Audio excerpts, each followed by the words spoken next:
The continent of Africa has been home to several ancient philosophies. Many of these philosophies were, and still are not, clearly understood and often dismissed as primitive.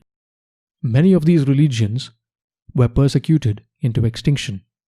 Regions where these faiths arose were epicenters of slave trade, and most of these faiths later were subsumed and syncretized into Abrahamic faiths. Today, I wanted to take a look at the Sera faith, an ancient religion that arose in the Senegambian region of West Africa. The Sera faith was ancient and widespread. The Seras are an ethno-religious group in the Senegambian region comprising of modern-day Senegal and Gambia. The Sera religion is a faith that is backed by a very rich philosophy. When analyzing any of these ancient African religions, we need to confront a painful past. So before we look at the philosophy of the Seras, let us take a look at the religious and ethnic persecution they went through.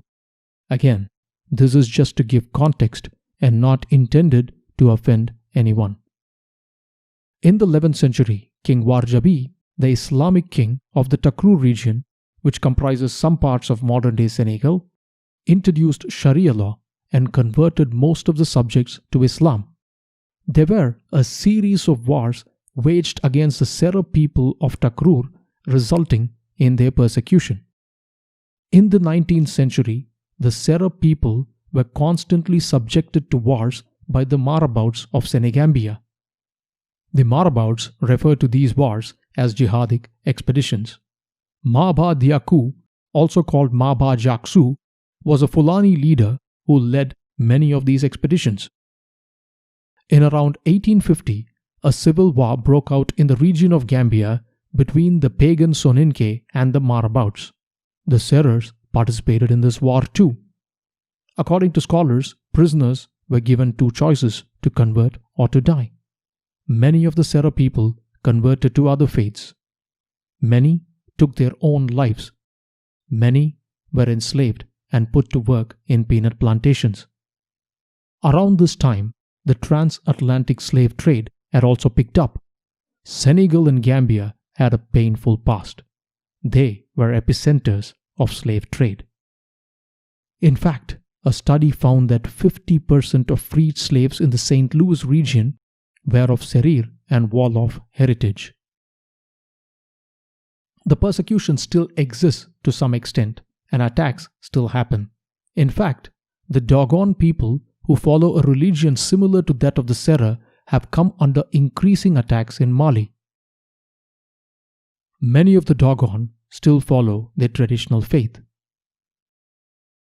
So what we know of the Sera is diluted, and often what we read are interpretations by outsiders to the faith.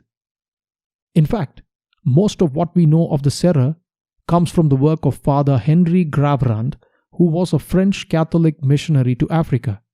He wrote on the Sera religion and is often cited by later scholars. But the outsiders often do not have the right cultural context to analyze these faiths. In fact, many native Africans have pointed out that these views contain several errors and misunderstanding. So, in addition to looking at books, I was able to speak to someone who was researching traditional African faiths and actually practicing a traditional African faith. Interestingly, they are African American, not native Seras, so there is bound to be some gaps even in this narrative. But it is interesting to examine the Sera religion and see that it also agrees broadly with many of the tenets of the ancient wisdom that we discuss here.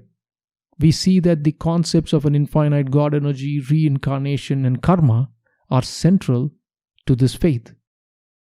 Now, a quick summary of the ancient wisdom that we discuss here. At some point of time in the distant past, in the ancient world, there was this incredible period of awakening.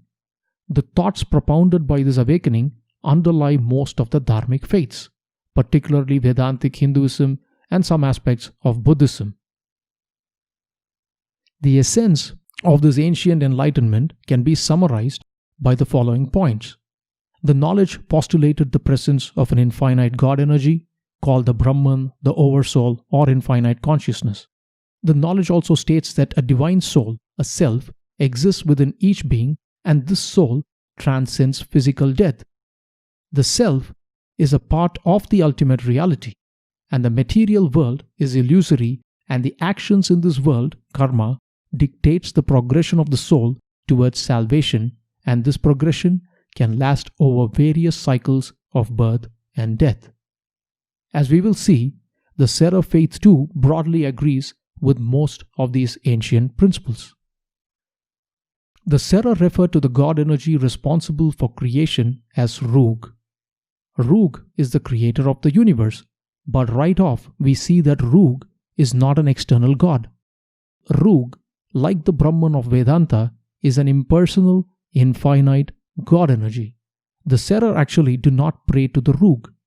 They pray to ancestral spirits and other saintly beings who can intercede with the Roog.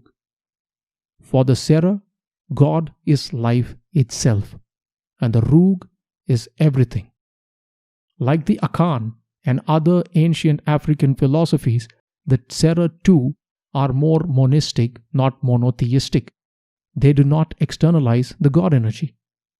Though the Sera have many gods and realized ancestral spirits who can intercede with the Roog, the Sera fundamentally believe that the Roog permeates everything.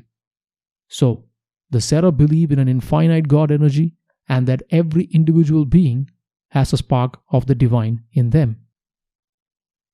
We will take a look at the Sera creation story and see what parallels they present to the Dharmic faiths as well. The Sera creation story was passed down orally by word of mouth from generation to generation. According to most versions of the creation story, before the creation of the material universe, all that existed was Roog. This is similar to the description of the Brahman in the Vedanta and Puranas. According to the Sera, Roog created the primordial worlds via thought, speech, and action. Roog, the infinite God energy, thought of creation. The word that should be used here is actually not creation but manifestation, because Roog is the infinite God energy. According to the Sera tradition, the creation of the first three worlds were from the cosmic egg, manifested by the Roog. Even here, we see a striking parallel to the Eastern faiths, particularly Hinduism. The Puranic creation stories too talk about a cosmic egg, the Puranic Brahmanda. I will go into more details of the cosmic egg and other such concepts that occur predominantly in the devotional branch of Hinduism later. The next step, according to the Sera creation narrative, was speech. Roog uttered a word that caused creation. Serers use the word anax to explain the creation. There is another word, alip, which is a longer narrative describing creation. Now, this concept of a sacred sound linked to creation is also prevalent in the Eastern faiths. In the Eastern Dharmic faiths, the word Aum is referred to as Pranava Mantra. In Vedic texts, Aum is called out as celebrating the creative aspect of the universe, and in the Upanishads, Aum is referred to as the Udgita, which literally translates to the song or the chant, which is the essence of the universe. Sound also figures in the Puranic creation texts. The Shiva Tandava refers to the cosmic dance of creation by Lord Shiva. When Shiva dances, he is holding the drums that emit the sound of creation. There are a bunch of other aspects in this creation story which we will not go through right now, specifically on the creation of the earth, the animals, and so on. There is a reason behind this. The Sera, for one, were a layered faith. They had concepts of higher order initiates. Their priests were called the Saltige, people who were initiated into the higher mysteries of the religion. So it's very difficult to go through these narratives without the symbolism behind them. And without the symbolism, it is very easy to dismiss these narratives as something that they are not. If we do look at it through the lens of an outsider, we will not do justice to this philosophy. And this is where most scholars dismiss these narratives as primitive myths without understanding the symbolism behind these stories. The Sera religion also has a very rich cosmogony, similar to the devotional aspect in the Eastern Dharmic faiths. An important component of this is the Pangul, a collection of saints and ancestral spirits who can communicate with the Roog on behalf of those who pray to them. The symbol of the Pangul is the serpent. The souls of the dead reside in a realm called the Jaaniiw, which is the abode of good souls. So the Pangul comprises of ancestral spirits and other pre-existent deities. Of course, this does not deny the infinite nature of the Roog. Roog is infinite, and every created being is part of the Roog. The Pangul is probably a more refined, qualified aspect of the Roog that one can talk to. This is similar to the divinities present in Hinduism and other Eastern Dharmic faiths, which are there for the purposes of devotion. This is how many philosophies reconcile the concept of devotion with a completely monistic worldview. I will make a more detailed video on various aspects of monism later. Now we come to the most important concept, reincarnation. According to the Sera, after death, once the soul leaves the body, it undertakes a journey to the Jaaniiw, the abode of the departed. This journey, the Sera claim, is guided by the light of the moon. Syed are the disembodied spirits that strive to be reincarnated. Again, there is a symbolism that is associated with the serpent here as well. This first step in the journey of the soul towards Jaaniiw is its transformation into a snake, but this is largely symbolic. Funerary rituals and sacrifices are performed to nourish the ancestors in this journey. The ancestors then play an important role based on their conduct on earth as interceders with the Roog, or they reincarnate on earth. Now, in terms of the karmic component, the Sera placed a lot of emphasis on honor that they call Jum and good conduct. Good conduct is essential for them to become a permanent part of the Pangul. And this is common in other African faiths too. For example, the Akan concept of personhood, which we will go through in detail in a later video. Sera consider it to be a privilege to be born in the Sera faith, so you could understand the importance of the cycle of birth and death. Now, we touched upon something interesting, the role of the moon in reincarnation. This too has a parallel in Eastern Dharmic faiths. The Chandogya Upanishad talks about two possible paths that the soul can take after death. I will give a brief summary now and go into more detail in a later video.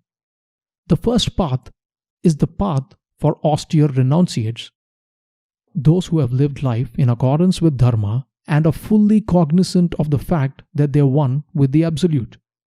These souls, they follow what is called the Devayana Pada, the path of the gods or the demigods. This path, the Upanishad says, is governed by the sun, and the soul traverses through a series of places starting from the world of day before it reaches Brahmaloka, which is one of the highest realms of existence created by Brahma, the creative energy. This is not the point of liberation, but a stage to begin the process of liberation. In fact, the Upanishad says that they stay there till the eventual dissolution of the universe. There are various aspects to this, and I will go into a detailed treatment of this later. The generally good people, those who do not realize the oneness, their souls, after death, follows the path of the ancestors. This starts from the world of night, and from there, eventually they reach the world of their ancestors, and from there, the world of the moon. And when the merits of their good work are exhausted, they come back to be reincarnated. We need to understand the concept of the sun and the moon in this particular context, the context of the cycle of birth and death. Because this symbolism occurs across many cultures in the ancient world. The moon has always symbolized reflected light. The moon is not the source of the light. The sun is the source of light and life. Now, this is probably what the ancients meant when they talked about the path of the sun and the moon. Those who do not realize the oneness, the infinite nature of consciousness, the singular source of which we all are just reflections, their path after death is symbolized by the moon, the path of the moon. And this path, in fact, might even offer stops at some temporary heavens and other realms along the way, but they will come back. So this is the path of the moon. Now, the truly realized individuals who understand the oneness of reality and the infinite nature of the God energy, they understand that the source is one, symbolized by the sun, and we are just mere reflections of the source. The path of these souls after death is compared to the path of the sun. This path takes them directly to liberation, or at least to realms like the Brahmaloka, which are much above the planes of material heaven. And from here, they can work towards liberation. So now we talked about the sun and the moon. So do the Serer revere the sun as well? The answer is yes. The Serer call the sun Goloksar. In fact, most of the Serer prayers that are devoted to the sun were held as highest secrets. Some were revealed to younger Serers when they were about to leave the Serer kingdom and travel elsewhere. The symbolism might have been explained to them as well, but without the symbolism, this narrative has been diluted into sun worship. The Serer creation story also has parallels to other cultures. For instance, in the creation of the first woman and man, their descent from the heavens into earth, again a symbolism we will go through later, an eventual crisis, and a correction and reorganization done by the God energy Roog. Again, we do not want to go into this because without the symbolism, it is difficult to understand the esoteric knowledge behind it. The Serer religion was an ancient faith. It was a complex philosophy that should not be viewed through a simplistic lens. Some scholars believe that the Senegambian stone circles, megalithic monuments, were built by the Serers.